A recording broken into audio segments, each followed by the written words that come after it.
Hello, this is Javier Ismael Fernandez from Mael Abogados, and today I'd like to introduce you to the buying process in Spain. In this video, I'd like to explain you the three main steps when you buy a property in Spain, the main requirements and legalities, and our advice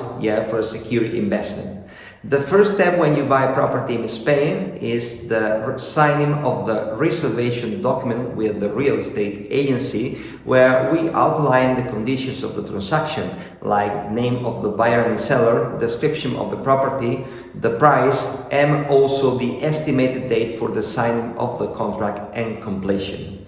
Together with the signing of the reservation document, the standard reservation deposit in our area is 6,000 euros as a necessary step to take the property off the market and to show your commitment as a buyer.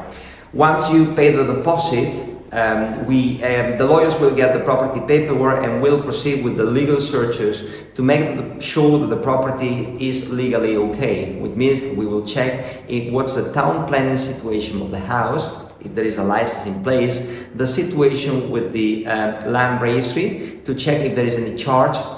over the property, and also situation with the utilities, community and services of the house. Once we finish the due diligence of the property, the second step of the process is the signing of the private purchase contract. The private purchase contract that we normally use in Spain is called Contrato de Arras. The Contrato de Arras is the document where we set in detail the conditions of the transaction, which means a full description of the property and the potential charges, the conditions of the transaction, price and method of payment, and also the legal consequences for both parties, understanding that in case that the buyer pulls out, he will lose the money, and on the other side, if the vendors withdraw, they have to pay double of the amounts. Once the 10% is paid, the final step of the process is completion. Completion takes place in front of the notary public, and this is the moment when you pay the rest of the price, when you get the keys and you formally get possession of the property. It means you can access the property and use it as a legal owner. The signing of the public title deed is a very important moment during the process, because it's formally when we finish the transaction, understanding that after the signing of the title deed, we also have a process for the registration of the house in the land registry, the process that will be carried out by your lawyers together with the payment of the taxes and any other formalities. When you buy property in Spain, you have to understand the taxes to be paid, and there we make a distinction between buying resale properties and buying brand new properties. When you buy a resale property in Andalusia, the transfer tax that is applicable is 7% for resale properties, as we said, understanding that this fee could be different depending on the area of Spain where you are buying your property. On the other side, when you buy an off-plan property, a brand new property, the tax that is applicable is the VAT, that is 10%, and together with the VAT you also pay stamp duty, that is 1.2% on the purchase price. Remember, these taxes will be paid after completion and are necessary to formalize the registration of the house in the land registry. Once we understand the three steps of the process, which means the reservation document, the private purchase contract, and the signing of the public title deed, and the potential taxes that you have to pay when you buy, we have to focus on the formalities, on the legalities, and the main requirements that we have to fulfill when you buy a property in Spain. And therefore, when we represent international clients, we always recommend the signing of a power of attorney. That is a document signed before the notary public, giving authority to your lawyer or to someone you trust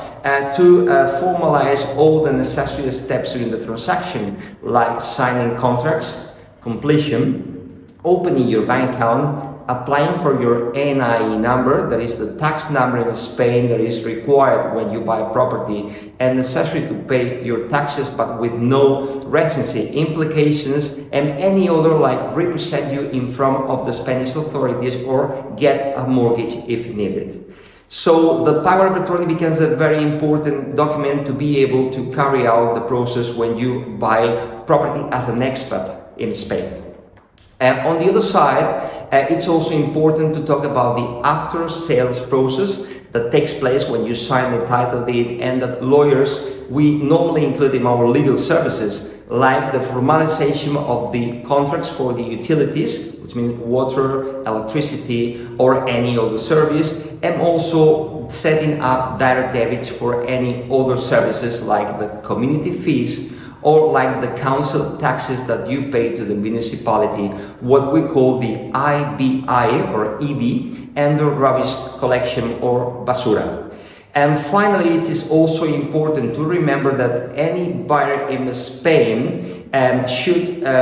sign a will, yes, to protect their assets in our country. So we always recommend you to sign this document after completion, yes, to be protected for the future for you and for your family members. And also remember that one of the obligations when buying a property in Spain is to declare the non-residence tax depending on the use of the property. Non-residence tax that amounts to 19% for European citizens and 24% for non-European citizens, depending on the use of the house, as we said, if you're renting or not renting. In any case, as a final recommendation, remember that it is really important to get the assistance of a real estate lawyer during the process to be able to study the different circumstances with the town planning in the area and to make sure that you proceed with a safe investment. We recommend you to use Mile Abogados, yes, for any real estate transaction in Spain.